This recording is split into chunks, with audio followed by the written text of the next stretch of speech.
देश बचाओ मोर्चा क्या वास्तव में किसान हित में ये आंदोलन है, या किसानों के नाम पे एक बार फिर दिल्ली घेराव के बाद राजनीतिक दुकानें सजाई जाएंगी।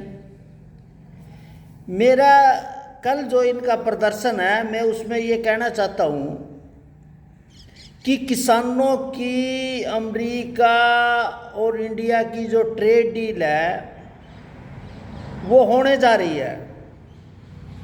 आप पहले ये स्पष्ट करो कि जो शर्तें तय की सरकार ने या अमेरिका ने जो अपने करेगी, भारत सरकार ने अभी तक अपना जो सामने नहीं आई, जिससे किसानों में चर्चा है कि इससे किसानों को नुकसान होगा।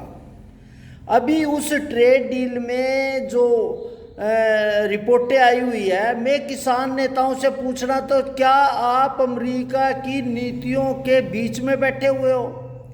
क्या भारत सरकार की जो नीतियाँ वो आपके पास है? क्या सरकारों ने आपको ये सारी जानकारी दे दी कि जिससे डेथ सर्टिफिकेट किसानों को अभी स्पष्ट है। इस चर्चा में अभी तक कोई निष्कर्ष नहीं निकाला, समझौता अभी तक हुआ नहीं, और इन्होंने शुरू से ही कह दिया कि ये तो डेथ सर्टिफिकेट है, किसानों को बर्बाद हो जाएगा, अमेरिका के गुलाम हो जाएगा और किसान की दुर्दशा, एक तरह से किसानों के हाथ से खेती छूट जाएगी।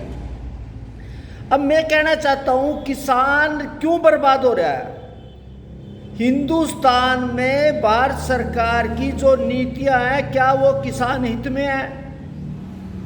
अमेरिका ट्रेड डील की अभी तक आपने पता, लेकिन भारत सरकार में जो नियम है, जो सरकार के खिलाफ तय है, उन पे चर्चा क्यों नहीं है? पहली बात कि आयात निर्यात पे हमारे को पाबंदी है कि हम कहीं भी निर्यात में, हमारे बाजार में पाबंदी है। आप चाहे गेहूं हो, चावल है, जो भी चीज़ है, एक बासमती को छोड़ के बाकी सारी की सारी चीज़ें सरकार ने अपने अंडर ले हुई है, सरकार खरीदी। और मंडी, हम बिना मंडी के अपनी भी फसल विचार नहीं कर सकते। वहाँ भी हमें एक तरह से गुलाम की तरह व्यवहार किया जा रहा है। हमारी फसल ब्यौरा होगी, हम खाद लेने के लिए भी हमें को अपनी किसान आईडी देनी पड़ेगी। दूसरा है खाद्य सुरक्षा। ये सारे किसान नेता रखे कि क्या खाएंगे लोग, क्योंकि अमेरिका का सस्ता अनाज आएगा। आज जो खाद्य सुरक्षा एक्ट है, उसके तहत जो भारत सरकार ने लगाया हुआ है कि आप उसको खुले बाजार में नहीं बेच सकते, आपको मंडी में जाके मंडी के तहत अपनी फसल को बेचना पड़ेगा। मैं एक एग्जाम्पल दूं, सब्जी मंडी में जब किसान जाएगा, उसकी मंडी सरकारी जो सब्जी मंडी है उसका तरीके, और किसान की जो फसल है, सब्जी है, उसको 10 रुपये में लूट लिया जाएगा। और वही 10 रुपये की उसी पीढ़ी में, उसी रेडी पे लगा के वो 25 रुपये की हो जाएगी। वो सरकार उस पर क्यों नहीं देख रही? दूसरा, अगर आप मंडी कहीं भी आयात निर्यात, जैसे आप यहाँ से जाके अपनी मंडी को छोड़ के दूसरी मंडी में नहीं जा सकते, इसकी लड़ाई है। दूसरा हमारा कि अगर आप एक तीसरा मुद्दा मैं कह रहा, कमोडिटी एक्ट है, जरूरी वस्तु अधिनियम, जिसके तहत हमारी फसलों की कीमत सरकार तय करेगी, हमारे दूध की कीमत तय करेगी। और जब भी हमारी गेहूं का रेट बढ़ेगा बाजार में, तो वहाँ से लाके दालें लाके या हमारे रेट को गिर दी जाएगी। ये जो व्यवस्था है किसान को, किसान पे कोई राइट नहीं है, उसकी लड़ाई लड़ो। भारत ट्रेड डील के बाद अब ट्रेड डील में क्या आएगा उस पर चर्चा का विषय है, लेकिन आज भारत सरकार की जो किसान के खिलाफ नीति है, आप बताओ, ये जो CSCP किसान हित में है, वो किसानों की फसलों को लूट के और जाके एफसीआई को दे के और फ्री में बांटी जा रही है, राजनीति कर रहे हैं, हमारी मार्केट को डाउन कर रहे हैं। हमारा दूसरे एक इन्होंने मुद्दा किया कि डेयरी जो है, डेयरी आप सारे किसान हैं, हम भी, हमारे पास भी गाय दूध हम भी देते हैं। दूध की कीमत कौन तय करता है? बाजार तो नहीं करता, बाजार में तो 80 रुपए बेच रहा है, लेकिन मेरा दूध मेरी डेयरी में उसकी कीमतें सरकार ने तय कर रखी। क्यों कर रखी? बाजार के हिसाब से मेरे को दूध की कीमत क्यों नहीं मिल रही है? आप अमेरिका की तो बात करो, यहाँ के भी अब मौजूदा स्थिति में हमारा दूध भी जो कमोडिटी एक्ट में आपने सरकार ने कीमत तय करी उसके साथ से हमारा दूध खरीदा जा रहा है और हमारे को खुले बाजार में नहीं दिया जा रहा है। दूसरा इन्होंने कहा कि यहाँ तो वो जीएम का आ जाएगा, वहाँ खड़ी आएगी।